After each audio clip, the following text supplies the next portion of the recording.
नमस्कार। सर्वप्रथम मेरा नमस्कार, मेरा प्रणाम, वेरी गुड इवनिंग। सुखी जी, थैंक यू सो मच इतना अच्छा इंट्रोडक्शन देने के लिए। हर व्यक्ति का नाम, उसका कर्म, उसकी वाणी, उसकी पहचान होती है और आपने मुझे बहुत अच्छे से लोगों तक पहुंचाया, उसके लिए पुनः एक बार मैं आपका तहे दिल से धन्यवाद देती हूँ। और अपने वाणी को शुरू करने के पहले मैं सर्वप्रथम धन्यवाद देना चाहती हूँ भरत गोठोसकर जी का, जो कि फाउंडर है खाकी के, the brain behind the show, of course उनका धन्यवाद देना चाहती हूँ। और जिन्होंने मुझे ये अपॉर्चुनिटी दी है, ये मुझे उन्होंने कि मैं आप सबसे मुखातिब हो सकूं, तो वो फारूक जिजीना जी का मैं पुनः एक बार धन्यवाद देती हूँ। और ऑफ कोर्स अमृता को भी धन्यवाद देना चाहती हूँ कि उसने इतने अच्छे से सभी चीजें कोऑर्डिनेट की है। तो अब इस धन्यवाद के बाद मैं अपने टॉपिक पे आती हूँ। मेरा जो विषय है आज का वो है भारतीय संगीत का इतिहास। तो जैसे कि आप जानते हैं कि भारत एक बहुत ही प्राचीन देश है।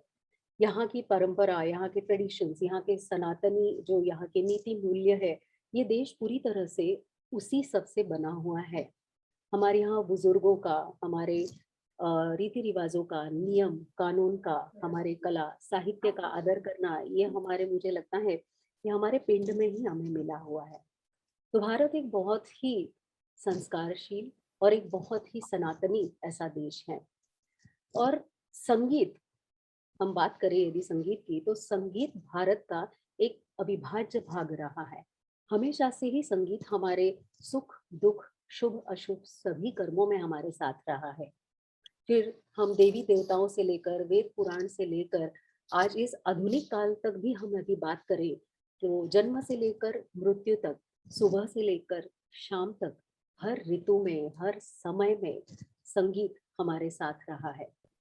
फिर वो संगीत दैवी संगीत था, तो कभी लौकिक था, कभी लोक संगीत था, कभी सगुण था, कभी निर्गुण था, कभी भजन के रूप में सामने आया, तो कभी कीर्तन था, तो कभी सिर्फ वो एक कविता के सामने हमारे सामने आया है।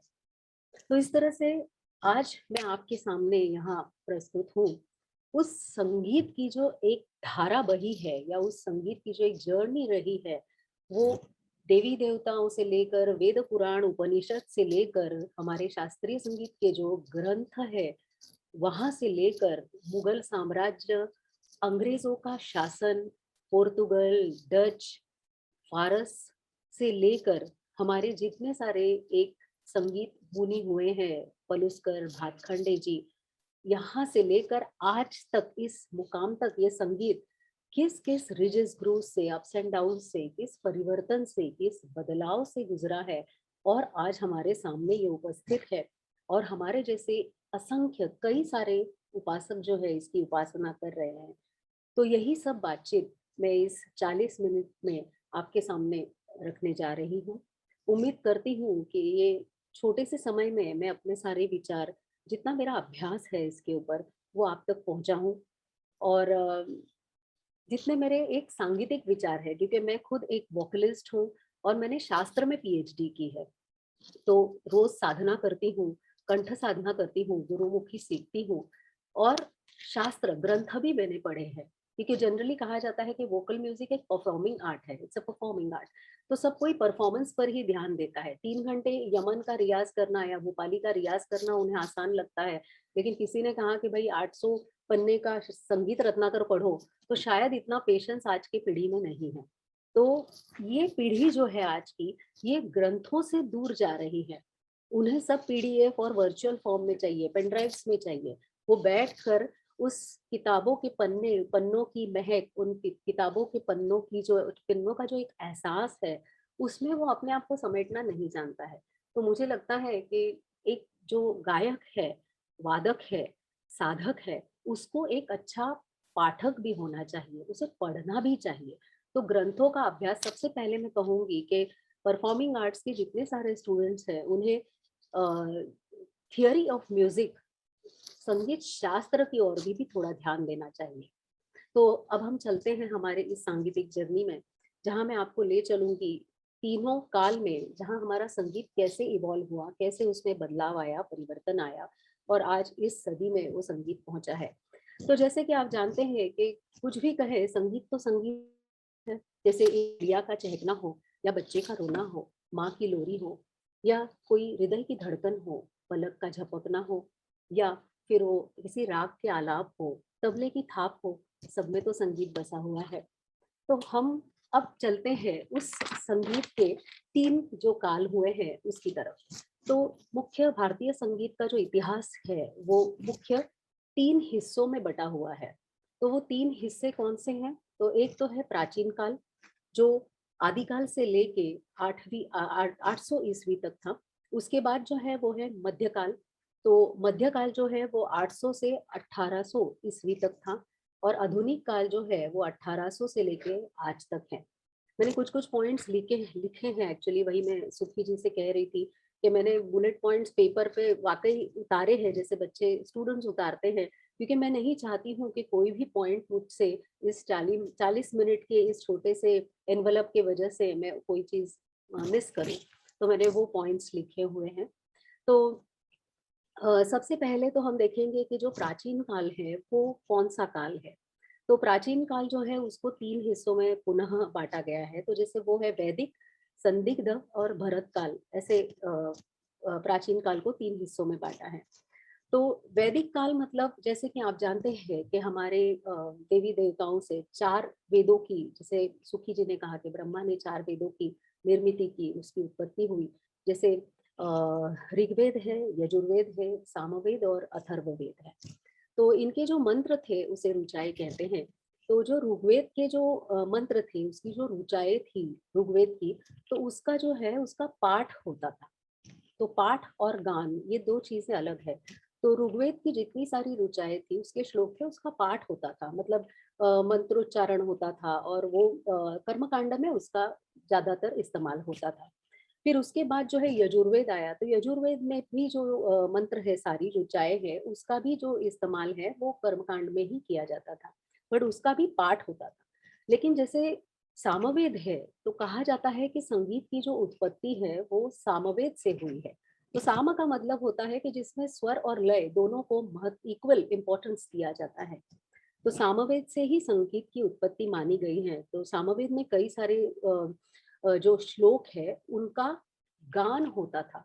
तो साम पाठ नहीं होता था, तो साम गान होता था। और उसमें उसमें 3 स्वर होते थे, जैसे उदात्त, अनुदात्त और स्वरित होते थे। जैसे अभी 7 सुर है सारेगमपधनिसा, उस समय 3 ही सुर होते थे। जैसे उदात्त होता था, अनुदात्त और स्वरित। जैसे एक मंद्र सप्तक का, एक मध्य का और एक तार सप्तक, मतलब नीचा, मधला, बीच का, और एक तार सप्तक जो टॉप स्वर होता था। पिच, ये पिच की बात कर रही हूँ मैं एक्चुअली। तो इस तरह से इन 3 स्वरों में, उदात्त, अनुदात्त और स्वरित में सामवेद का पठन होता था। और जो ऋग्वेद के जो श्लोक थे, जो ऋग्वेद की ऋचाएँ थी, तो बोल जो थे वो ऋग्वेद से लिए जाते थे। मतलब जो इसका बोल थे सारे, वो ऋग्वेद के थे, और उसको सामवेद में जो है उसको सुर लय में लाके उसको गाया जाता था। तो इस तरह से सामवेद से हमारे संगीत की उत्पत्ति मानी गई है। और जो हमारा अथर्ववेद था, तो अथर्ववेद का इस्तेमाल जो है वो लोगों की रक्षा के लिए किया जाता था। तो ऐसे इस तरह से चारों वेदों के अपने अपने एक ढांचे बने हुए थे। बट हाँ, संगीत की उत्पत्ति डेफिनेटली सामवेद से मिलती है। फिर जैसे कि सुखी जी ऑलरेडी अपने इंट्रोडक्शन में बता चुकी हैं कि ब्रह्मा जी ने जो है वो संगीत शिव जी को दिया, महादेव जी को दिया, और फिर महादेव जी ने वो संगीत सरस्वती को दिया। फिर सरस्वती जी ने वो संगीत नारद मुनि को दिया, और फिर नारद मुनि ने वो संगीत स्वर्गलोक से या देवलोक से पृथ्वी लोक पर लाया।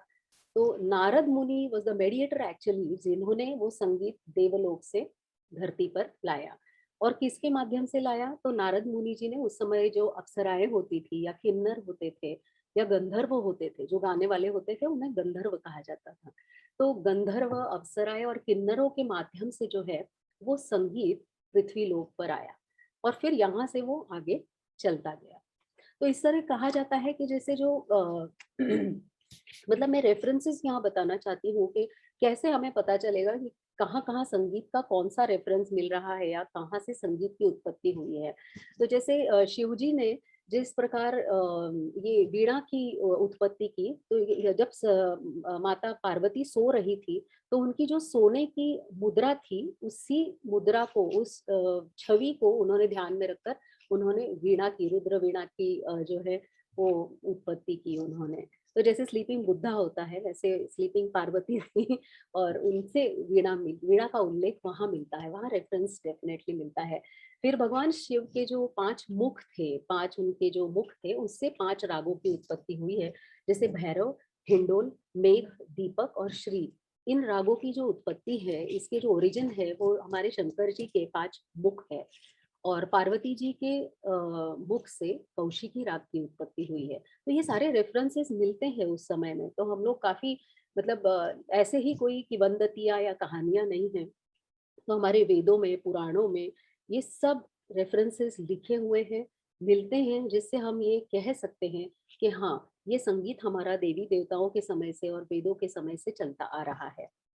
फिर उसके बाद जो है ये भी कहा जाता है कि जो सामगान में या जैसे ऋग्वेद में जो श्लोकों का उच्चारण होता है, जो प्रोनाउंसिएशंस है, जो उसके डिक्शंस है एक्चुअली, वो इतने परफेक्ट होने चाहिए। यदि वो परफेक्ट नहीं है, उसमें गलतियां हैं, तो उसके विपरीत परिणाम हो सकते हैं, उसके नेगेटिव इफेक्ट हो सकते हैं यदि आप उन श्लोकों का उच्चारण ढंग से ठीक से न करें। तो इसके लिए जो जितने सारे मुझे लगता है विश्व भर में प्रखांड विद्वान है, संस्कृत के जितने संस्कृत यूनिवर्सिटीज है, विश्वविद्यालय हैं, वो ये दावा करते हैं और जरूर ऐसा ही होगा। वो ये कहते हैं कि जैसे हमारे पुराणों से, हमारे पूर्व इससे जितनी सारी चीजें वेदों में श्लोक चलते आए हैं या जितनी सारी उनकी जो स्टडी मटेरियल्स आए हैं वर्बल, वो उसी फॉर्म में आज भी जीवित है। मतलब उसी तरह से वो गुरु के मुख से शिष्यों को ट्रांसफर किया जाता है। तो मैंने जैसे कि कहा कि संस्कृत हो, आयुर्वेद हो, योग हो, शास्त्रीय संगीत हो, ये हमारे भारतीय संस्कृति के धरोहर है। और ये सब विद्याएं गुरुमुखी है। आप यूट्यूब पर और टीवी पर या वीडियोस के थ्रू आप इसको सुन सकते हैं, आप उसको सीख भी सकते हैं, बट आप उसको आत्मसात नहीं कर सकते हैं। जैसे to hear and to listen, it's different नहीं। सुनने में और एक श्रवण करने में फर्क है। वही फर्क होता है कि आप यूट्यूब से किसी गुरु के जस्ट किसी लेजेंड्स के राग सुनकर उसको सीखना, और स्वयं आपके गुरु सामने बैठे हुए हैं और तब उनसे सीखना।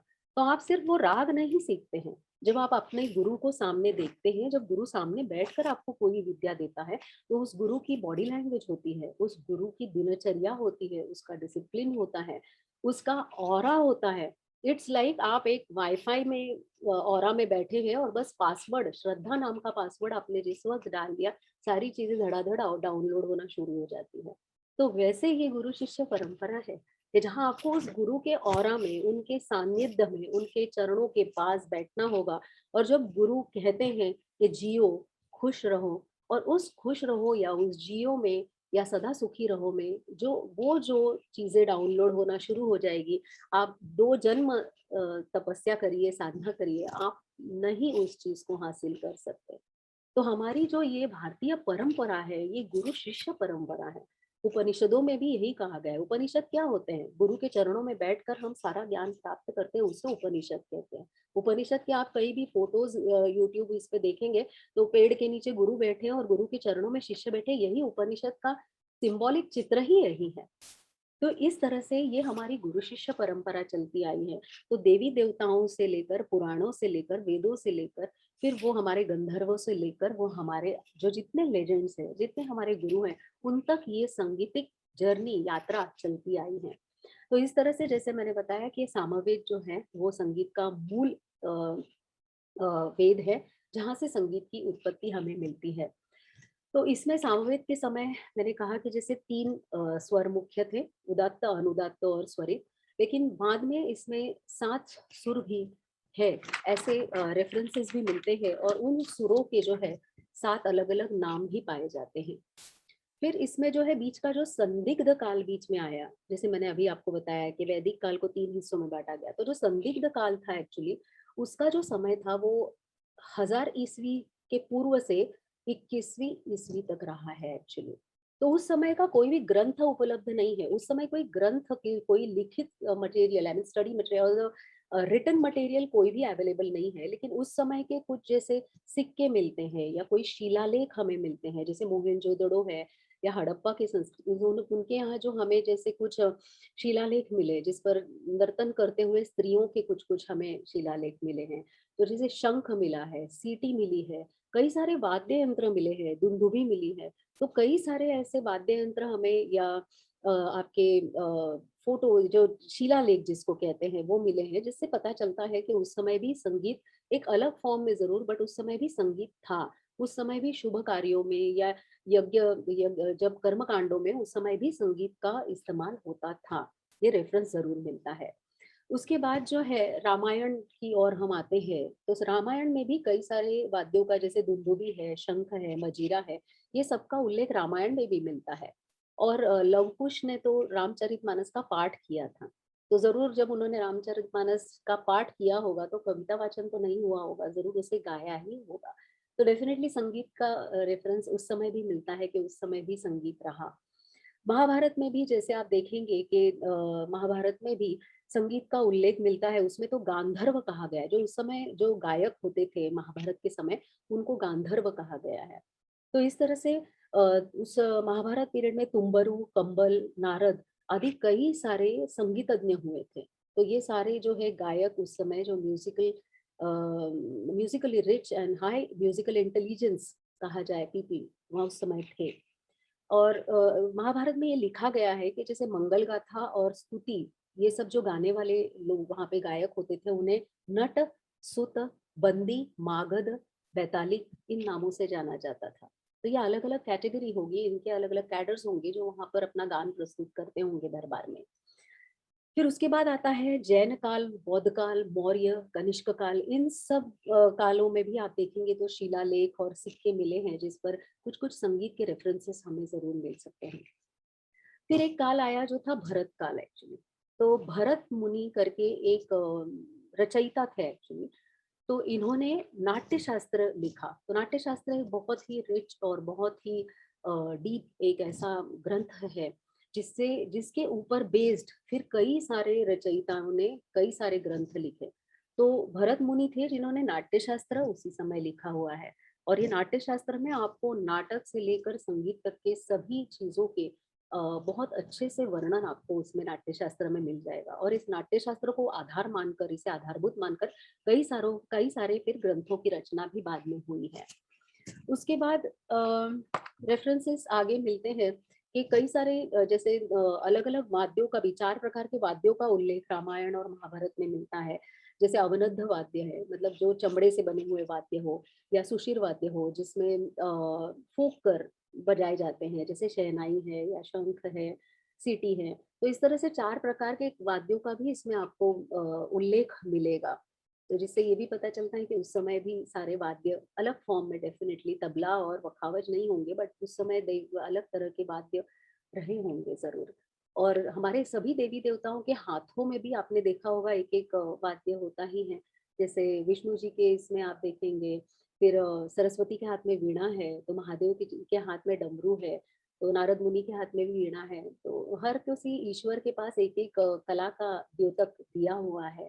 तो ये पता चलता है कि देवी देवताओं के समय से संगीत की साधना हो रही है। उस समय भी साधक थे, उस समय भी उसका आचार प्रचार अलग तरह से लेकिन जरूर होता रहा होगा। तो इस तरह से मैंने आपको बताया कि वेदों में और देवी देवताओं के समय में या मोहनजोदड़ो या हड़प्पा में कौन से रेफरेंसेस हमें मिले हैं। तो ये इसकी हमारे संगीत की जो संगीत का जो इतिहास है वो काफी हजारों साल पुराना है। ये कोई 100-200 साल का इतिहास नहीं है। तो मतलब सोचिए, जो चीज इतने हजारों सालों से चलती आ रही है, तो वो चीज जेनेटिकली आप सोचिए, जैसे हम हर एक का गोत्र होता है, जैसे कोई वशिष्ठ गोत्र है, किसी का गार्ग्य गोत्र है, तो किसी का जमदग्नि गोत्र है। तो ये गोत्र क्या होता है हिंदुइज्म में? तो गोत्र मतलब आप उस फैमिली ट्री को बिलोंग करते हो।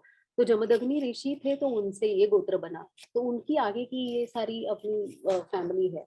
तो हम, कोई वशिष्ठ है, कोई गार्ग्य है, गार्ग्य ऋषि थे, उनकी फैमिली है।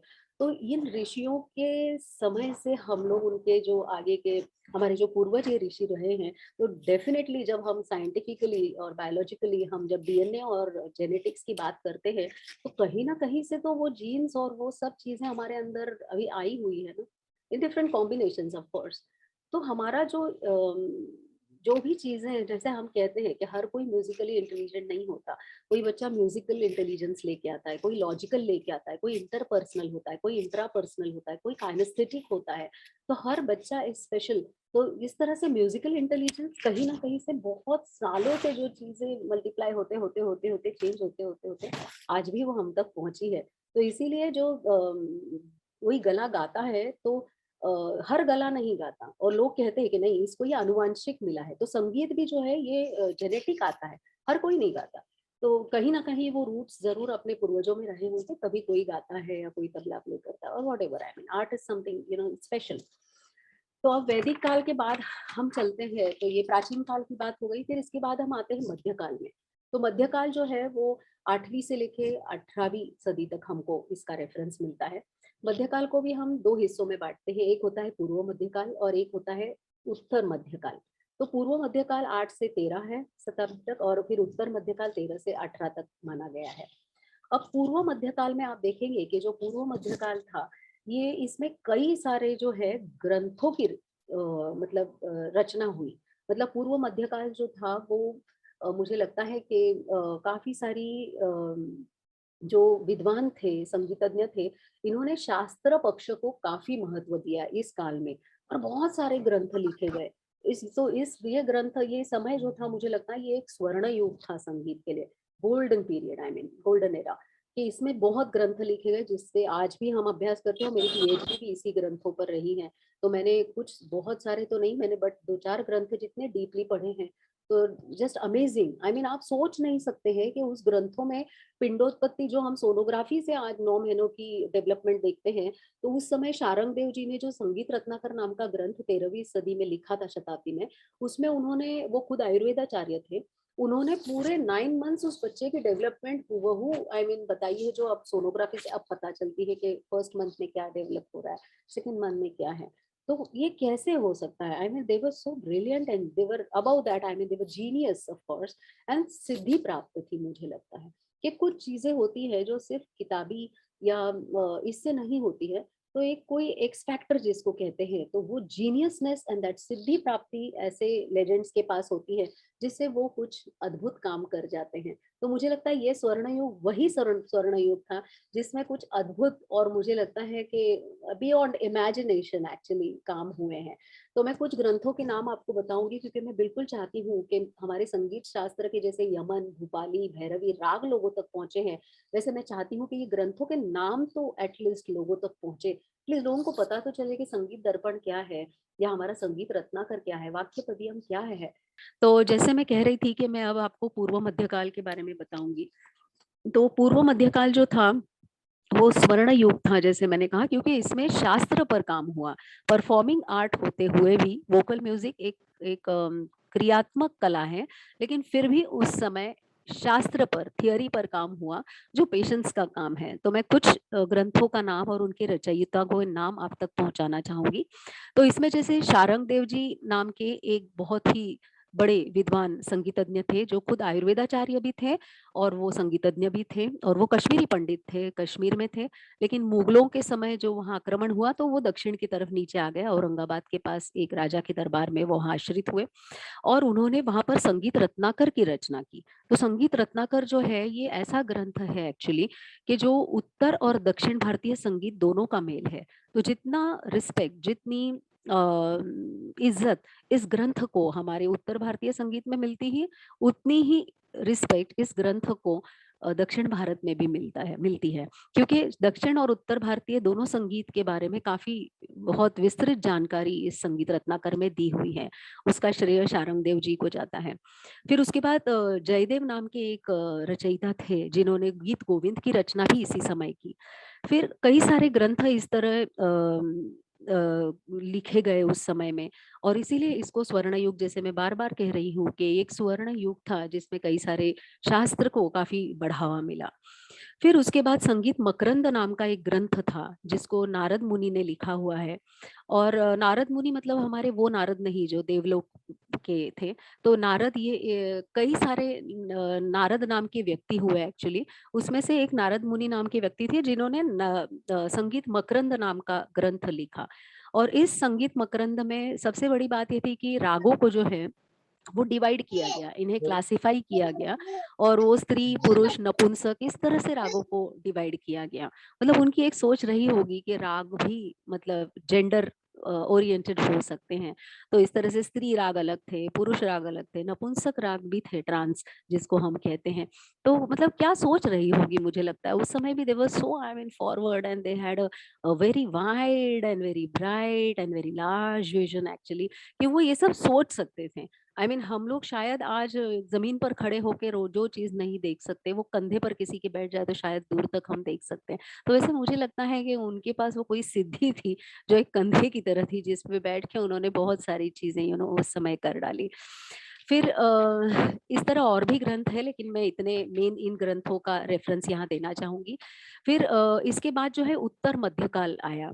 उत्तर मध्यकाल को विकास काल भी कहा जाता है। तो जैसे पिछला काल जो हमारा था वो स्वर्ण काल था, तो ये विकास काल, क्योंकि इसमें संगीत का काफी विकास हुआ, संगीत काफी डेवलप हुआ एक्चुअली इस दौर में। तो ये 13वीं से लेकर 18वीं शताब्दी तक था, मैंने आपको जैसे बताया। और उस समय भारत पर जो है वो मुसलमानों का आक्रमण हो गया था, तो मुसलमान शासक यहाँ आ चुके थे। और मुसलमानों का आक्रमण होने की वजह से कई सारे जो राजा थे, मुसलमान राजा, तो वो संगीत प्रेमी थे, वो खुद गाते भी थे, कई राजा वादक भी थे। तो उनको संगीत से इतना प्रेम था कि उन्होंने कई सारे संगीतज्ञों को अपने दरबार में रख लिया एक्चुअली, नवरत्न मतलब रत्नों की तरह उनके। और उनको दरबार में रख के उन्होंने उनको संगीत की उपासना करने की, साधना करने की छूट दी थी कि आप कुछ नहीं, दिन भर आप रियाज करिए, और फिर जब शाम को राजा को थोड़ा सा मनोरंजन और इसके लिए फिर वो राजा के सामने अपनी कला का प्रदर्शन करते थे। बट लेकिन दिन भर वो सारे कलाकार अपना रियाज कर सकते थे, रागों को राग बनते थे उस समय। फिर नए नए रिसर्च कितना हुआ होगा, सोचिए कि तानसेन वगैरह, बैजू बावरा, इन्होंने कई सारे रागों की उत्पत्ति कर डाली। तो एक राग बनाने में, राग नया करने में, जैसे जिसको वाग्यकार कहा जाता है, जो गाते हैं वो सिर्फ गायक होते हैं, बट एक वाग्यकार होता है जिसे सुर, लय, ताल, पद, संगीत का व्याकरण, फिर संगीत के रागों की पहचान, लय, सबका ज्ञान होता है। तो वो सब वाग्यकार रहे होंगे महान, के जिन्होंने राग बनाए। और वो राग आज तक हमारे कलाकार प्रस्तुत करते हैं। मतलब वो राग कोई ऐसे इंस्टेंट वाले राग नहीं थे, तो इनकी लाइफ कितनी लंबी रही है कि आज तक भी मालकौंस गाया जा रहा है। आज भी श्री, जो शंकर जी के मुख से भैरव निकला था, भैरव आज भी हर कोई स्टूडेंट जब पहले संगीत सीखने जाता है तो गुरु उससे पहले भैरव ही सिखाते हैं। तो कितनी लाइफ लंबी रही होंगी, या क्या उसकी स्ट्रेंथ उन रागों की रही होगी कि आज भी इतने हजारों साल बाद भी उस रागों को हम गा रहे हैं, उसका अभ्यास कर रहे हैं, उसकी साधना कर रहे हैं। तो इस तरह से मुसलमान, अब मैं आपको बताऊंगी कि मुसलमान जो शासक हमारे भारत में आए, मुस्लिम राजा जो आए, अब उनके समय में संगीत की क्या स्थिति थी। क्योंकि मुसलमान भले ही मतलब कला प्रेमी थे, लेकिन ऐसा नहीं था कि हर राजा कला प्रेमी नहीं था। उसमें से कुछ राजाओं को संगीत से प्रेम था, कुछ राजाओं को संगीत से नफरत थी, कुछ राजा न्यूट्रल थे, उन्होंने कभी संगीत को बढ़ावा ही नहीं दिया। तो वो संगीत के ridges and grooves, ups and downs ECG की तरह उस समय चलते ही थे एक्चुअली। तो सबसे पहले मैं यहाँ पे मुगल शासकों में सबसे पहला रेफरेंस यहाँ देना चाहूंगी अलाउद्दीन खिलजी जी का। तो अलाउद्दीन खिलजी जब भारत में आए तो उनका कार्यकाल यहाँ पे 1296 से लेके 1316, दैट मीन्स 1296 टू 1316 तक रहा। तो अलाउद्दीन खिलजी जी थे, इनके शासन में अमीर खुसरो विद्वान हुए। तो जो हम अमीर खुसरो, आपने कई बार नाम सुना होगा, तो अमीर खुसरो जी के सूफी गानों में भी इनका उल्लेख आपको मिलता है। तो अमीर खुसरो जी जो थे वो अलाउद्दीन खिलजी जी के दरबार में थे। और उन्होंने कई सारे वाद्यों का और कई सारे रागों का, आमिर खुसरो जी ने, बड़े विद्वान रहे होंगे, इन्होंने उसकी उपज की। जैसे वाद्यों में उन्होंने तबला और सितार की उपज की। उसके बाद रागों में जैसे साजगिरी, सरपर्दा, जिल्द, और गीत के प्रकार जो होते हैं जैसे छोटा ख्याल और तराना, और ताल जैसे सूल ताल, झुमरा, आड़ा चार ताल, ये सब की उत्पत्ति जो है वो अमीर खुसरो जी ने की है। मतलब उस समय अमीर खुसरो जी का बड़ा योगदान शास्त्रीय संगीत में रहा है। और ऐसे कहा जाता है कि अमीर खुसरो जी की जो एक प्रतियोगिता हुई थी वो दक्षिण में, साउथ में, एक गोपाल नायक नाम के एक बहुत बड़े गायक थे, तो अमीर खुसरो जी का उनके साथ कंपटीशन, प्रतियोगिता हुई थी। और अमीर खुसरो जी ने बड़े छल कपट से गोपाल नायक जी को हरा दिया था। और उसके बाद लेकिन फिर भी वो सब तो होता ही था, संगीत था, तो शायद मुझे लगता है द्वेष संगीत में नहीं होना चाहिए, क्योंकि संगीत की उपासना करने वाले जो होते हैं वो अध्यात्म की ओर ही बढ़ते हैं, और अध्यात्म कभी भी आप में द्वेष, ईर्ष्या, ये भाव पैदा नहीं करता है। बड़ा आश्चर्य लगता है, ये मैंने पढ़ा, रेफरेंस मुझे मिला। खैर, तो आमिर खुसरो जी ने छल कपट करके गोपाल नायक जी को हराया, लेकिन बाद में वो गोपाल नायक जी को साउथ से लेकर दिल्ली में आए और दोनों ने मिलके भी काम किया था। ये रेफरेंस मिलता है। तो इस समय में ग्रंथों की भी रचना चल रही थी, मतलब एक तरफ क्रिया पक्ष, राजाओं के दरबार में जो संगीतज्ञ थे वो प्रैक्टिकल का ख्याल रख रहे थे, तो उसी समय थियरी भी कहीं लिखी जा रही थी। तो उस समय, इसी समय आमिर खुसरो जी के समय राग तरंगिणी नाम का एक प्रसिद्ध ग्रंथ है जो लोचन नाम के रचयिता ने रचा है। तो उसकी रचना इसी समय की है, राग तरंगिणी। तो प्लीज ये सारे नाम आप नोट करिए, मेंटल नोट जरूर लीजिएगा, क्योंकि जैसे आपको रामायण पता है, महाभारत पता है, तो वैसे आपको संगीत के ग्रंथ भी पता होने चाहिए, बिल्कुल पता होने चाहिए, हमारी धरोहर है एक्चुअली। और इसी समय में एक्चुअली कल्लीनाथ नाम के भी एक संगीतज्ञ थे, और उस समय, इसी समय भक्ति आंदोलन भी चल रहा था। तो भक्ति आंदोलन में भी यदि बात की जाए तो घंटों बात हो सकती है, क्योंकि भारत हमेशा ही एक भक्ति रस प्रधान, भजन कीर्तन, मतलब ईश्वर में आस्था रखने वाला देश रहा है। तो भक्ति आंदोलन चल रहा था, मतलब वो आंदोलन, मतलब मुगल शासक जब भारत पर आए तो उन्होंने सबसे पहला काम शुरू कर दिया धर्मांतरण। जितने हिंदू थी सबको कन्वर्ट करने का काम शुरू कर दिया उन्होंने, जिससे एक समाज में एक अव्यवस्थितता, एक बहुत दुख की लहर थी, क्योंकि हर किसी को धर्मांतरण के लिए प्रोत्साहित किया जा रहा था, फोर्स किया जा रहा था। तो अपना धर्म छोड़ना किसी को भी अच्छा नहीं लगता है। तो उस समय समाज में एक अनइवन वेव चल रही थी, लोग बड़े दुखी थे, डरे हुए थे। उस समय फिर जो हमारे जितने सारे मीराबाई, तुलसीदास, जितने सारे सूरदास, जितने सारे हमारे कबीर, ये सारे जितने हमारे भक्ति के आंदोलक थे, वो सब सामने आए, जिन्होंने उस समय लोगों को स्पिरिचुअलिज्म और अध्यात्म की वजह से एक स्टेबिलिटी दी। उस समय सूफीज्म भी काफी जोरों पर था। तो सूफीज्म मतलब जब आप मस्तिष्क से दिल की तरफ जाते हैं तो वो सूफीज्म होता है। तो सूफीज्म प्रेम का प्रतीक है। तो इस तरह से कबीर जी ने जैसे निर्गुण लिखा है, तो जैसे निर्गुण है, सगुण है। तो इस तरह से भक्ति आंदोलन भी भारत में उस समय शुरू था। तो एक तरफ जैसे मुगल शासकों के दरबार में परफॉर्मिंग, मतलब क्रिया चल रही थी, कहीं शास्त्र के लिए ग्रंथ लिखे जा रहे थे, तो भक्ति रस भी चल रहा था, कीर्तन, अभंग, भजन, ये सब भी चल रहा था भारत में। तो इस तरह से संगीत की एक एक पहल, भले ही थोड़ी सी ग्रोथ स्लो थी, बट हो रही थी, कहीं फुल स्टॉप नहीं था, कॉमास जरूर थे। तो इस तरह से ये आंदोलन चल ही रहा था आगे। उसके बाद अलाउद्दीन खिलजी के बाद समय आया अकबर जी का। तो अकबर जो बादशाह थे, उनका समय 1556 से लेके 1605 तक रहा है। तो अकबर जी के दरबार में जो है 36 म्यूजिकली हाई इंटेलिजेंट पीपल थे। 36 दरबारी थे, संगीतज्ञ थे उनके दरबार में। तो जैसे उनके इसमें नायक बैजू थे, गोपाल थे, और मुख्य रूप से तानसेन थे, जो हम सब जानते हैं, तानसेन का नाम सभी जानते हैं। तो तानसेन भी अकबर के ही दरबार के एक रत्न थे। और तानसेन और तानसेन जी का जो घराना था, एक्चुअली उन्होंने घराने का अपना एक नींव रखी। तो उस घराने का नाम सैनी घराना रखा उन्होंने। और तानसेन जी ने उस समय मियाँ मल्हार, मियाँ की सारंग, इस तरह के कई सारे रागों की रचना की उस समय, और वो अभी तक वो राग गाए जाते हैं। फिर अकबर एक तरफ थे, जहां पर तानसेन उनके दरबारी थे, बहुत बड़े संगीत के उपासक थे। उसी समय पैरेलल में ग्वालियर में राजा मानसिंह तोमर थे, पैरेलल में ही ये सब चल रहा था। तो ग्वालियर में राजा मानसिंह तोमर थे, जिन्होंने वहां पर ग्वालियर घराने की, मतलब स्थापना की। तो ये सैनी घराना एक तरफ बढ़ रहा था, एक तरफ ग्वालियर घराना बढ़ रहा था। और आपको मैंने बताया ही कि मीराबाई, तुलसीदास, सूरदास, इनके द्वारा भक्ति आंदोलन भी चल रहे थे। तो ये दौर एक तरह से ठीक ही दौर रहा होगा कि सब तरफ घरानों की एक स्थापना भी हो रही थी, राजाओं के दरबार में संगीत पनप भी रहा था, और अध्यात्म भी बढ़ रहा था। मतलब सिर्फ राग नहीं बढ़ रहे थे, तो लोग भले ही परेशान, जैसे हम कभी दुखी होते हैं, हम जीवन में संकट से घिरे रहते हैं, तब हम ज्यादा ईश्वर के करीब जाते हैं, ऐसा मुझे लगता है। तो वैसे ही उस समय इतनी सारे समाज में उथल पुथल मची हुई थी, तो लोग ईश्वर की तरफ बढ़े। तो उसमें मीराबाई, तुलसीदास, कबीर, इनका बड़ा योगदान रहा। उसके बाद आए एक राजा जिनका नाम था जहांगीर। तो इनका समय 1605 से लेके 1627 रहा है। और जहांगीर के दरबार में भी काफ़ी संगीतज्ञ रहे, जैसे बिलास खां, छत्तर खां, मक्खू, ये सब थे।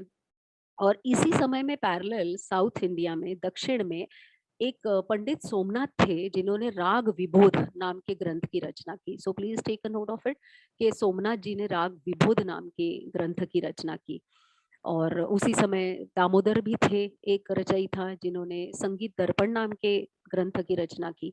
तो जब हम संगीत के इतिहास की बात करेंगे, तो हम सिर्फ मतलब ऊपर ऊपर बात नहीं करेंगे। हमें ये पता होना चाहिए कि उस समय कौन मुगल साम्राज्य या मुगल राजा था। उस समय एक तरफ मुगल साम्राज्य बढ़ रहा था और एक तरफ भक्ति संगीत भी बढ़ रहा था। तो कौन से ग्रंथ उस समय लिखे जा रहे थे। मतलब म्यूजिक, मतलब हम सिर्फ रागों की बात नहीं करेंगे, तो थियोरी की भी बात होनी चाहिए, उसकी डेवलपमेंट की बात होनी चाहिए, उस समय कौन सा राजा कितना सपोर्टिव रहा, इसकी भी बात होनी चाहिए, और भारतीय लोगों ने उस चीज को कैसे अपनाया या उसे कैसे एक्सेप्ट किया, इसकी भी बात होनी चाहिए। तो हम इतिहास के जो कुछ शैडो है, उसकी जो प्रतिध्वनि है, जो हमारे भविष्य पे पड़ी है, तो हम भविष्य के बारे में तभी बात कर सकते हैं जब हम अपने इतिहास को जड़ से जानेंगे। तो इस तरह से जहांगीर हुए। फिर जहांगीर के बाद आए शाहजहां। इनका समय 1627 से 1657 रहा है। और इनके दरबार में भी काफी सारे संगीतज्ञ हुए, जिनके नाम थे जैसे दिरंखा थे, तालखा थे। और इन सबको जो है शाहजहाँ उस समय उपाधियां भी दी जाती है, जैसे किसी को पद्मश्री मिल रहा है, पद्म भूषण मिलता है, भारत रत्न मिलता है, तो उस समय में भी कुछ कुछ उपाधियां दी जाती थी। तो शाहजहाँ जी ने अपने यहाँ जो दरबारी थे संगीतज्ञ, उन्हें गुण समुद्र नाम की उपाधि दी थी। तो ये सारी चीजें हैं जो हमें जाननी चाहिए कि उस समय की एक रचना या उस समय का एक कल्चर क्या रहा है। फिर जगन्नाथ नाम के और एक दरबारी थे शाहजहाँ के दरबार में, जिन्हों कविराज की उपाधि उन्हें उन्होंने दी है। तो उस समय जो तानसेन के दामाद थे बिलास खां, और तानसेन के पुत्र थे लाल खां, ये भी उनके दरबारी थे। मतलब तानसेन की भी अगली पीढ़ी जो थी वो शाहजहाँ के दरबार में थी। तो जेनेटिकली डेफिनेटली उनका दरबार संगीत के इसमें काफी रिच रहा होगा। इसी समय साउथ में कौन से ग्रंथ लिखे जा रहे थे इसी दौर में, 16 से 25 में अहोबल, पंडित अहोबल थे, जिन्होंने संगीत पारिजात की रचना इस समय की। संगीत पारिजात भी एक बहुत महत्वपूर्ण ग्रंथ है संगीत शास्त्र का, जिसमें जिसकी रचना पैरेलल वहाँ हो रही थी। तो थियोरी पे भी काम हो रहा था, प्रैक्टिकल पे भी काम हो रहा था। इसीलिए हमारी पीढ़ी बहुत ही मतलब ब्लेस्ड है कि हमें राग भी इतने सारे सुनने मिलते हैं और इतने ग्रंथ भी पढ़ने को मिलते हैं। और ग्रंथ यदि सब संस्कृत में है, और यदि आप संस्कृत के अभ्यासक नहीं है, यदि आपको संस्कृत नहीं आते हैं, तो फॉर्चुनेटली सारे ग्रंथ इंग्लिश में ट्रांसलेटेड है, हिंदी में है, और मराठी, कन्नड़, कई भाषाओं में आपको ग्रंथ मिलेंगे। मतलब आप ये एक्सक्यूज नहीं दे सकते कि मुझे संस्कृत नहीं आती तो मैं ग्रंथ कैसे पढूं। कोई बात नहीं, आपको संस्कृत नहीं आती, आप इंग्लिश का संगीत रत्नाकर इंग्लिश में भी है, संगीत रत्नाकर मराठी में भी आपको कॉपी मिल जाएगी, प्लीज आप पढ़िए उसको। तो language should not be the barrier for any sort of knowledge to take osmosis to take place, you know। तो प्लीज आप लैंग्वेज के बहाने मत बनाइए। प्लीज सारे ग्रंथ सभी भाषाओं में उपलब्ध हैं। जो भी अभ्यासक हैं आप इसको बिल्कुल पढ़ सकते हैं। तो इस समय जैसे मैंने कहा कि पंडित अहोबल जी ने संगीत पारिजात लिखा था उस समय। तो ग्रंथों की जो रचना हुई है वो वाकई, आप ग्रंथ पढ़िए, आपको पता चलेगा कि ये कितने बड़े विद्वान रहे होंगे, क्या इनकी सोच रही होगी, कितना एक्सपोजर इनको उस समय, क्या एक्सपोजर रहा होगा, तो कहाँ से इतना म्यूजिकल इंटेलिजेंस रहा होगा कि इतने रिच ग्रंथ लिखे गए। फिर उसके बाद समय आया, दौर आया औरंगजेब का। औरंगजेब को सभी जानते थे, बड़ा क्रूर था, दुष्ट भी था, बड़ा ज्ञानी था, बट फिर भी नेगेटिविटी काफी थी उसमें। उसका समय जो औरंगजेब के शासन का जो समय था वो 1657 से लेके 1670 था। और ये संगीत का कट्टर विरोधी था। औरंगजेब बिल्कुल संगीत पसंद नहीं करता था। इसने सभी संगीतज्ञों को संगीत करने से, गाने से, लिखने से, बजाने से मना कर दिया। बल्कि उसने कई वाद्य भी उसने तोड़ दिए, और उसने कई गायकों को बंदी बना दिया। संगीत का जनाजा भी उसने उठा लिया। और जिन संगीतज्ञों ने डर के मारे संगीत छोड़ दिया, उन्हें पेंशन भी औरंगजेब ने दी। मतलब इतना ये समय मुझे लगता है संगीत के लिए, भारतीय संगीत के लिए सबसे वर्स्ट पीरियड रहा होगा, कि जिस समय मतलब दहशत और डर इसके मारे लोग साधना कर ही नहीं पाए एक्चुअली। लेकिन फिर भी मैं कह रही हूँ, इस विषम स्थिति में भी कुछ ग्रंथों की रचना हुई। और वो ग्रंथ ऐसे थे कि चतुर्दंड प्रकाशिका नाम का एक ग्रंथ साउथ में लिखा गया, जिसके लेखक और रचयिता थे व्यंकटमुखी। तो उन्होंने काफ़ी कोशिशों के बाद लिखा। फिर जैसे अनूप संगीत रत्नाकर, अनूप विलास, ये भी ग्रंथ थे जिनकी रचना भाव भट्ट जी ने की। तो औरंगज़ेब के दौर के बाद जो है एक थोड़ा बेहतर दौर आया संगीत के लिए, और वो था मोहम्मद शाह रंगीले। तो मोहम्मद शाह रंगीले, इनका नाम कई ख्याल जब हम गाते हैं उसमें इनका नाम ज़रूर मिलता है। 1719 से लेके 1748 तक एक्चुअली इनका दौर रहा। बट ये बहुत संगीत प्रेमी थे। तो औरंगज़ेब के एक बुरे दौर के बाद, एक उस पैच के बाद एक अच्छा समय भी आया। तो वो था मोहम्मद शाह रंगीले जी का समय, जो संगीत प्रेमी थे, और उनके दरबार में तो बहुत ही गुणी गायक थे जिनका नाम था सदारंग और अदारंग। तो सदारंग और अदारंग की कई बंदिशें हम लोग आज भी गाते हैं, और उसमें राजा की स्तुति के लिए मोहम्मद शाह रंगीले उनका नाम भी पाया जाता है, कि उस समय की कई बंदिशें जैसे गायक राजा की स्तुति में बनाए तो राजा का नाम भी उसमें डाल देते थे। तो उनकी कई बंदिशें मिलती है, और सदारंग अदारंग जी की बंदिशें बहुत ही लाजवाब, बहुत ही साहित्य से परिपूर्ण और रिच जिसको कहते हैं वो है। तो इसी समय शौरी मियाँ जी थे। तो शौरी मियाँ जी ने टप्पे का आविष्कार किया। तो टप्पा भी एक तरह की गायकी है, बहुत ही कठिन गायकी है, और उसको गाने के लिए गला बहुत तैयार होना चाहिए, ऐसे कहते हैं। तो पंजाब का टप्पा काफी फेमस रहा है। तो टप्पे का आविष्कार शौरी मियाँ जी ने इसी समय में किया। अमृता, क्या हम थोड़े वीडियोस दिखा सकते हैं लोगों को?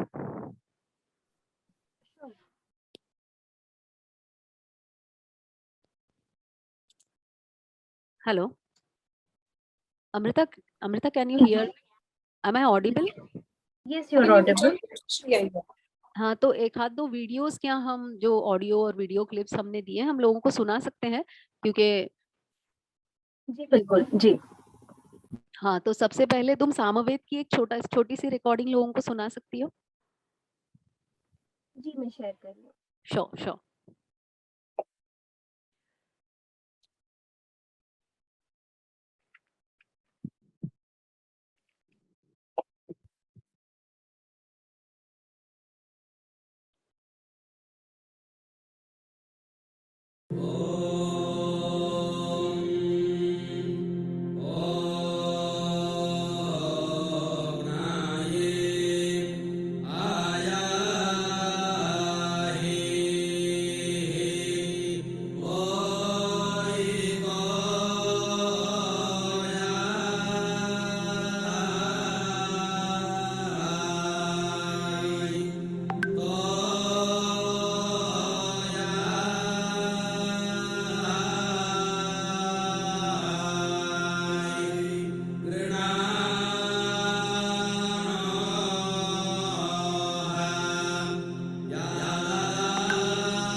थैंक यू अमृतम।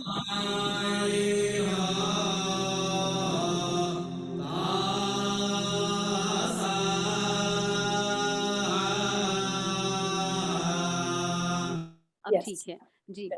तो ये अभी आपने एक ऑडियो क्लिप सुनी सामवेद की। तो जैसे मैंने कहा था कि सामवेद में 3 ही सुरों में गायन किया जाता है, तो एक ही टोन में, एक ही पिच में वैसे ही चल रहा था वो, आप देखिए। तो उसमें बहुत मॉड्यूलेशन और वेरिएशंस नहीं थे। तो उदात्त, अनुदात्त और स्वरित 3 ही स्वरों में सामवेद का गान होता है। सामवेद का, मैं फिर से कह रही हूँ, पाठ नहीं होता, सामवेद का गान होता है। इसके बाद अमृता, ध्रुपद की एक वीडियो क्लिपिंग हम दिखा सकते हैं सबको?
ना ना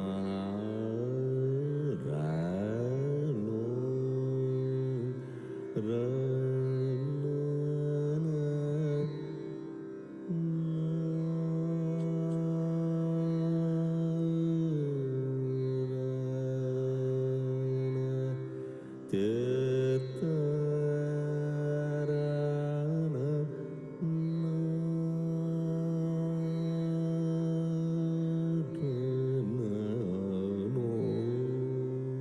थैंक यू अमृता। तो ये गुंदेचा ब्रदर्स की ध्रुपद की एक क्लिपिंग थी एक्चुअली। तो ख्याल गायकी के पहले ध्रुपद गायन आया और ध्रुपद में नोम तोम के आलाप होते हैं। तो इस तरह से अभी मैंने ध्रुपद की एक वीडियो क्लिपिंग सुनाई। अब मैं मेरे ही गुरुजी, परम पूज्य गुरुजी की एक छोटी सी ऑडियो क्लिप ख्याल गायकी की सुनाना चाहती हूँ। ख्याल किसे कहते हैं और ख्याल की क्या सोच होती है, प्लीज सुनिए।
अमृता, थोड़ा इसको आगे बढ़ा सकते हैं हम लोग थोड़ा सा, एक 20-25 मिनट के बाद का या 30 मिनट बाद का।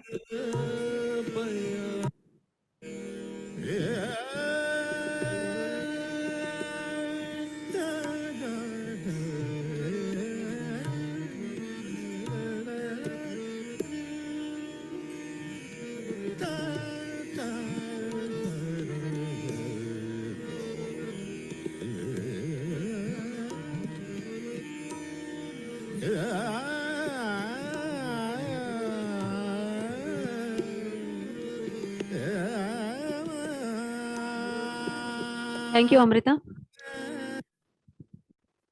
तो ये ख्याल की एक वीडियो क्लिपिंग मैंने दिखाई राग मारू बिहाग में। तो इसमें बड़ा ख्याल होता है और छोटा ख्याल होता है। तो ख्याल सबसे लोकप्रिय इस समय विधा है जिसको गाया जाता है और ये सबसे शास्त्र शुद्ध और व्याकरण युक्त माना जाता है। और ख्याल में जो है वो आपका साहित्य पर भी आपकी पकड़ होनी चाहिए, भाव पक्ष होना चाहिए, स्वर, लय, ताल, इसका भी आपको ज्ञान होना चाहिए, एस्थेटिक्स आपका पीक पर होना चाहिए। तो ख्याल गायन के लिए गला तैयार होना चाहिए। तो ख्याल गायकी मुझे लगता है ये एक पूरे चारों अंक की गायकी है जिसको कहा जाता है शास्त्रीय संगीत में। तो मैं साथ में आपको थोड़ा उस विधा के बारे में भी बताना चाहती हूँ, क्योंकि कई लोग कहते हैं कि हमें क्लासिकल म्यूजिक समझ में ही नहीं आता, बहुतों को नहीं आता है।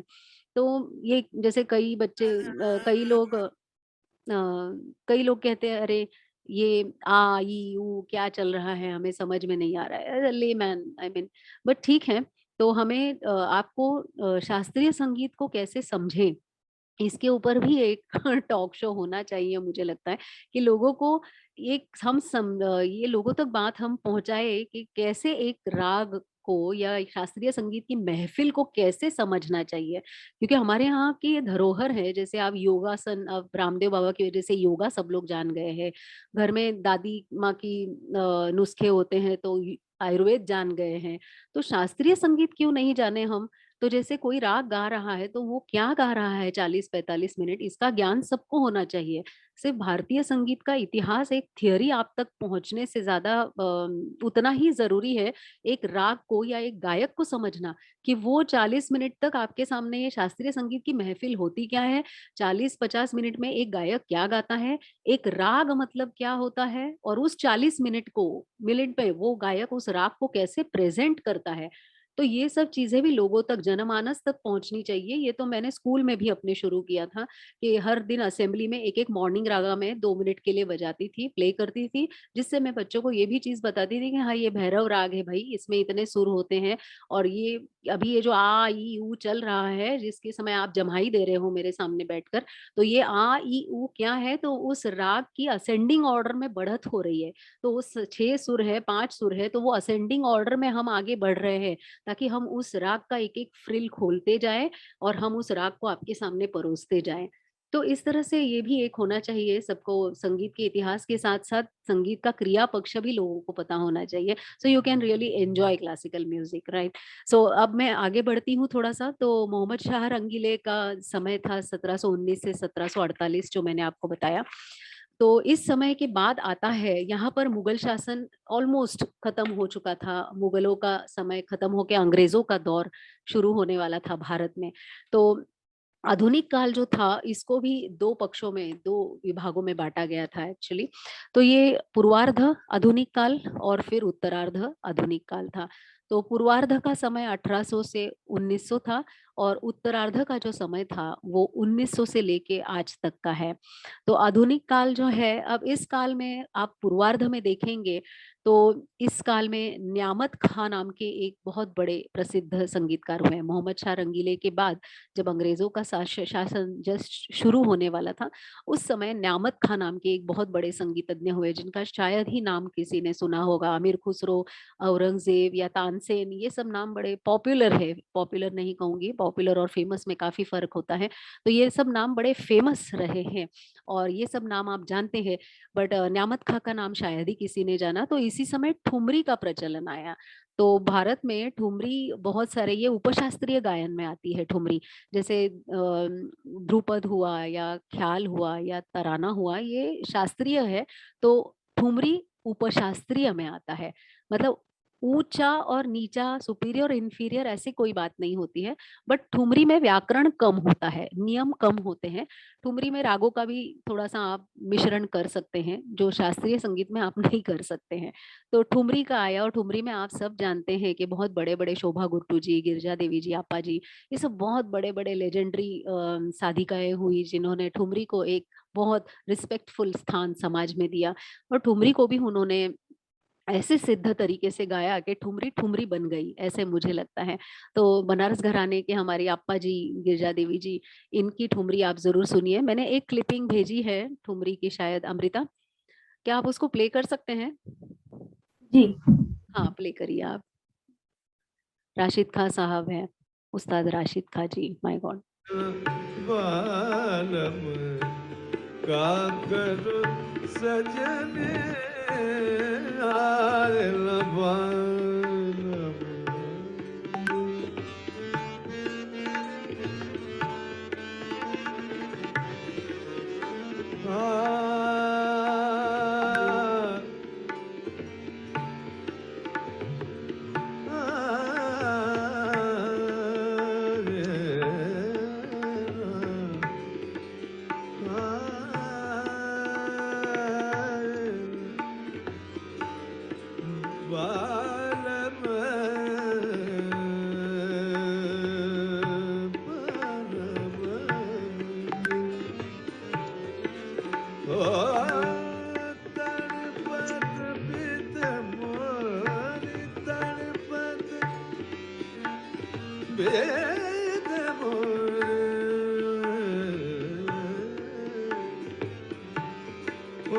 बिन रत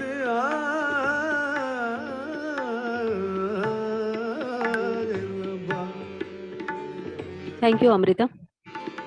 तो ये ठुमरी थी, का करूँ सजनी आए न बालम। मुझे लगता है ये ठुमरी आपने, गिरीश कर्नाड की मूवी थी स्वामी, शबाना आजमी और उनकी, उसमें भी इसी का वर्जन लिया गया है। तो कई सारी ठुमरियाँ पिक्चर में भी आई, रंगी सारी गुलाबी चुनरिया है, या बहुत सारी ठुमरियाँ जो है वो हमारे फिल्म में भी आई। तो इस तरह से ये ठुमरी है, इसमें आप थोड़ा सा व्याकरण इधर उधर कर सकते हैं, इसमें बोल बनाव होते हैं। तो बोल बनाव और भाव पक्ष को काफी इंपॉर्टेंस दिया जाता है। तो उसके बाद जो है मैं अब थोड़ा जल्दी से आगे बढ़ूंगी। फिर जो अब मुख्य आया वो है हमारा उत्तरार्ध का आधुनिक काल। तो उत्तरार्ध का जो आधुनिक काल था, इसमें जो है पुनर्जागरण का दौर था ये। इस समय भातखंडे और पलुस्कर जी, ये हमारे सांगीतिक ऋषि थे, जिन्होंने संगीत का प्रचार प्रसार किया। आकाशवाणी और सिनेमा में भी संगीत आया, नाट्य संगीत आया। फिर आकाशवाणी में सम्मेलन होने लगे और आर्टिस्ट को प्रोत्साहन देने के लिए कई सारी स्कॉलरशिप्स, शिष्यवृत्ति भी उस समय देने लगे। फिर 1953 में संगीत नाटक एकेडमी की स्थापना हुई। उसी समय गांधर्व महाविद्यालय, भातखंडे विद्यापीठ, फिर प्रयाग संगीत समिति जैसे कई सारे म्यूजिकल इंस्टीट्यूशंस उभरे। फिर कई यूनिवर्सिटीज में मास्टर्स, बैचलर्स शुरू हुआ, फिर एमफिल शुरू हुआ। तो इस तरह से संगीत का एक बहुत ही बेस्ट दौर ये रहा। और गुरु शिष्य परंपरा में हर घराने में कई सारे नेक्स्ट लाइन तैयार होने लगी। गुरुओं ने भी खुले दिल से और खुले हाथ से लोग शिष्यों को सिखाना शुरू किया। और ये गुरुमुखी विद्या होने के कारण भारत के एक कोने से गुरु से सीखने के लिए जैसे गुरुकुल पद्धति आई, तो कई सारे बड़े आर्टिस्ट ने अपने गुरुकुल बनाए, हॉस्टल्स बनाए, जहाँ जाके आज भी हम भी जाके अपने गुरुजी के यहाँ रहते हैं और उनके सानिध्य में रह के 7 दिन उनकी दिनचर्या देखते हैं, उनकी लाइफस्टाइल देखते हैं। सब देखकर हम उनसे सिर्फ संगीत ही नहीं, तो एक जीवन जीने की शैली भी सीखते हैं।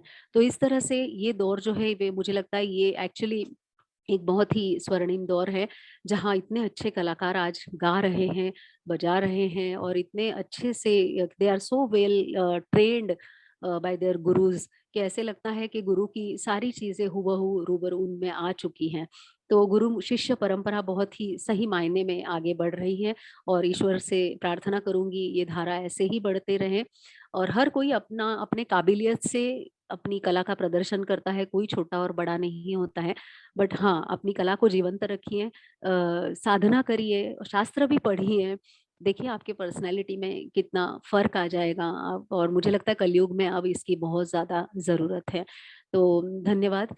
अब यदि कोई कुछ प्रश्न पूछना चाहते हैं और यदि मैं उसका उत्तर देने में यदि सक्षम रहूंगी तो क्योंकि बहुत ही वास्ट सब्जेक्ट है, तो उत्तर दूंगी, और नहीं तो मैं अपना मेल आईडी आपके साथ शेयर करूंगी। आप प्लीज मुझे प्रश्न पूछ सकते हैं जी। Thank you so much. That was divine indeed. To get the history of the chronological history of music in the country, very succinctly you've put it.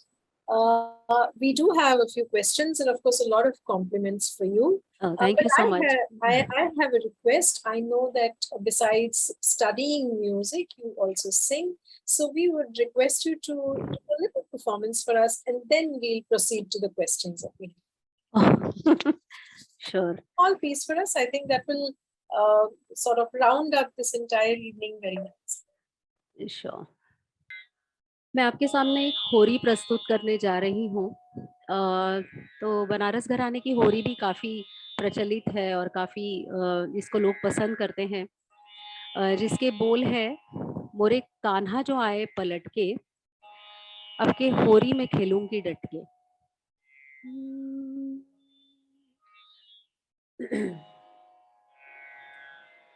मोरे कान्हा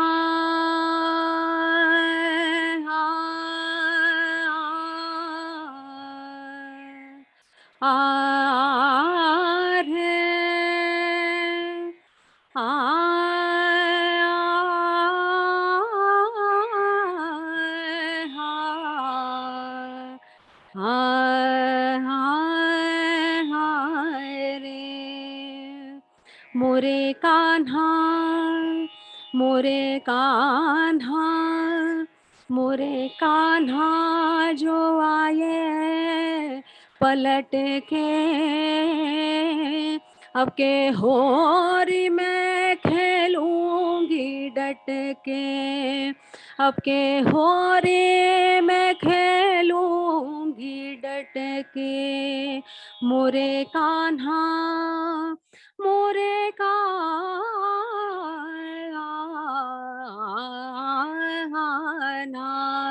मोरे कान्हा जो आए पलट के, अब के होरी में खेलूंगी डट के। थैंक यू सुखी। I think 2 लाइन काफी है। That was so beautiful. I got goosebumps. Thank you, And, and this Sukhi. is over Zoom. It's not even a and without any instruments. Thank you so much. That was just wonderful. So I do have a lot of compliments for you.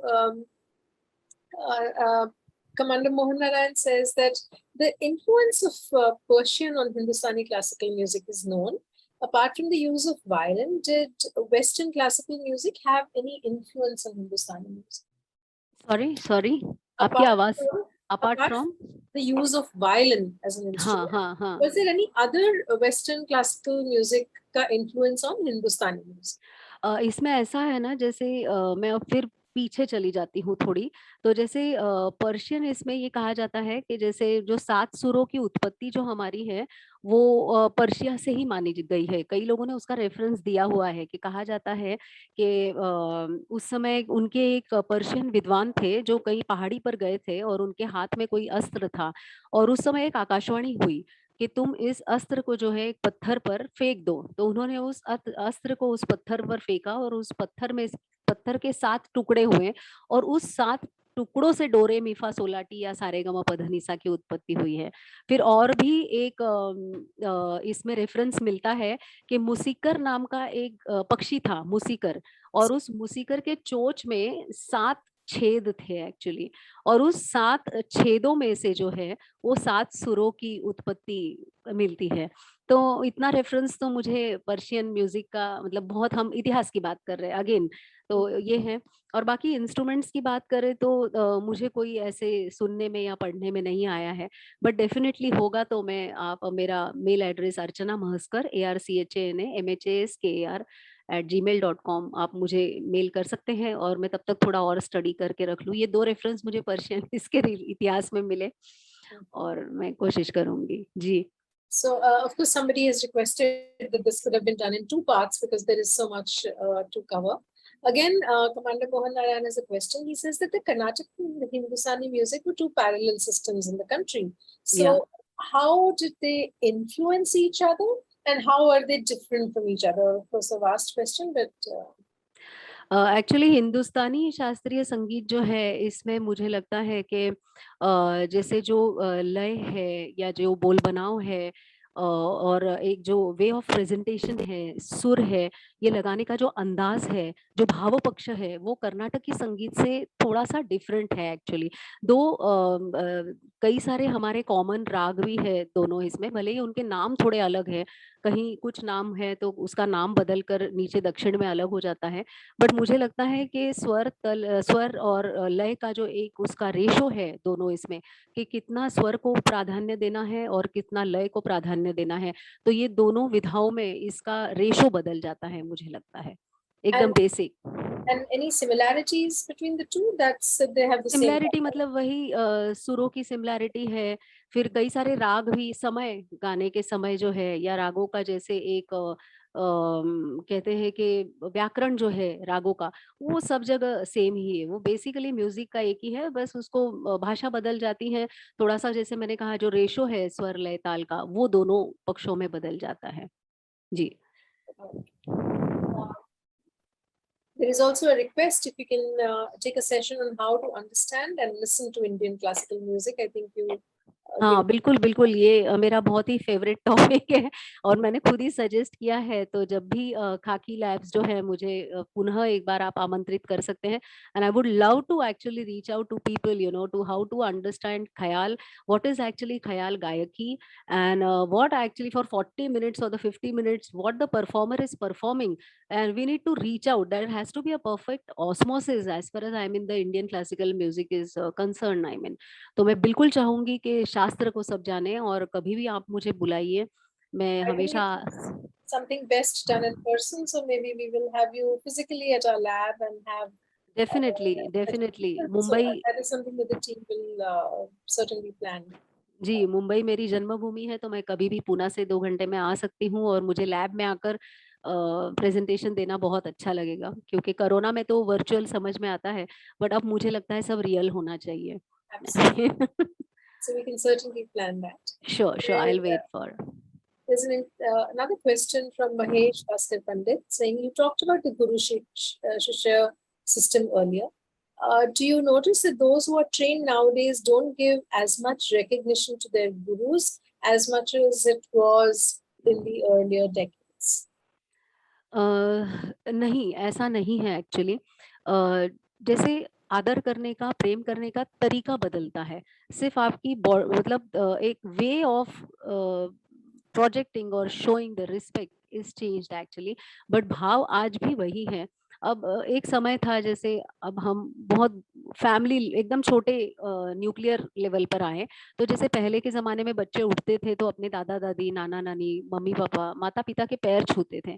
तो आज हम साल में, मुझे लगता है मैं खुद भी 2-3 बार ही अपने माँ, जैसे बर्थडे हो, दिवाली हो या एनिवर्सरी है शादी की, तो हम चरण स्पर्श करते हैं। अब रोज़ उठकर वो चरण स्पर्श, पाए लागी करना, वो सिस्टम, मतलब वो भाव तो है, बट अब वो सिस्टम शायद समय नहीं, या उस चीज़ को हम उतनी महत्ता नहीं देते कि अब वो दिखावा करने की क्या ज़रूरत है। आज भी हम अपने माता-पिता को उतना ही आदर करते हैं, उनकी सेवा करते हैं, करेंगे ही, वो हमारा कर्तव्य है। जैसे हम अधिकार लेते हैं, हक लेते हैं, तो कर्तव्यों में कैसे चूक सकते हैं हम? तो गुरु के प्रति भी वही है। पुराने ज़माने में एक गुरु शिष्य परंपरा में अलग कल्चर था, बट आज के सारे जो स्टूडेंट्स हैं, जैसे मैं ही शिष्या हूँ मेरे गुरुजी की, बट मेरी 12 घंटे जॉब है, मेरे सास-ससुर है, मेरे पति है, मेरे बच्चे हैं, तो मैं दिन भर गुरुकुल में जाके अब नहीं रह सकती, जबकि मुझे अभी भी ज़रूरत है कि मैं गुरुजी के सानिध्य में बहुत लंबे समय तक रहूँ और उनसे शिक्षा लूँ। लेकिन क्या मुझे अपने पारिवारिक ज़िम्मेदारियों से वो संभव है? नहीं संभव है। बट आज भी मैं भले ही गुरुजी से 2-3 महीने में ही एक बार कुछ शिक्षा-दीक्षा ले सकती हूँ, लेकिन आज भी वो प्रेम, मेरी श्रद्धा हर दिन स्मरण होता है। जैसे हम ईश्वर को स्मरण, मेरे गुरुजी मुझे हर समय याद आते हैं। बड़े गुरुजी अब नहीं रहे हमारे, लेकिन आज भी मैं उनके बारे में बोलती हूँ तो मेरी आँख भर आती है, मेरे हृदय भर आता है कि मैंने अपने गुरु को खोया है। तो ये प्रेम है मेरा। तो मुझे लगता है कि वो चीज़ कभी भी खत्म नहीं हो सकती है। वो प्रेम, वो आदर, वो शब्दों से क्या लेना-देना है? वो तो मेरे भाव है, जो मेरी बॉडी लैंग्वेज और मेरे चेहरे से मेरे गुरु समझते हैं कि हाँ, अर्चना के मन में कितना हृदय में प्रेम है मेरे लिए। तो मुझे लगता है ऐसा कभी नहीं हो सकता। हाँ, मैंने कहा वे ऑफ प्रेज़ेंटेशन ज़रूर बदल सकता है, बट गुरु के लिए प्रेम, श्रद्धा और ये कभी नहीं हो सकता। वो एक अलग रिश्ता है। That is such a beautiful note to sort of wind this down. I think everyone has taken your email ID, your love for the subject, and your depth of knowledge are, both amply clear to everyone. Thank you for taking us through the entire evening so beautifully. And Thank you we so hope much. to have you in person at the lab sometime. Sure, and Suki, I'll wait for. We'll certainly plan that. And thank you to our lovely audience for staying around and participating and staying engaged with us. We hope to see you again next week. Thank you, everyone. Thank Thank you you, so Suki. much. Thank you so much. Thank Lovely. you. Thank you.